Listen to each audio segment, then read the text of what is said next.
சிவபதி கிட்ட அவங்க தலைவர் போன்ல பேசுறாரு.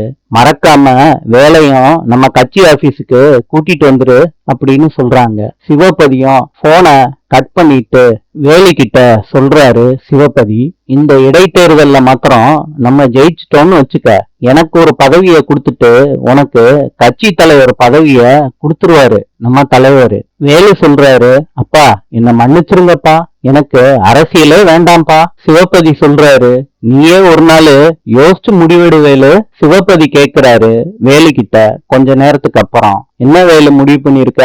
வேலு சொல்றாரு, அப்பா நான் ஏற்கனவே வேலை பார்த்த இடத்துலதான்ப்பா வேலை செய்ய போறேன். இத கேட்ட உடனே சிவபதி கோவப்பட்டு வேலு அடிக்கிறாரு. வேலு, உன் பொண்டாட்டி பேச்ச கேட்டு ஆடுறியாப்பா?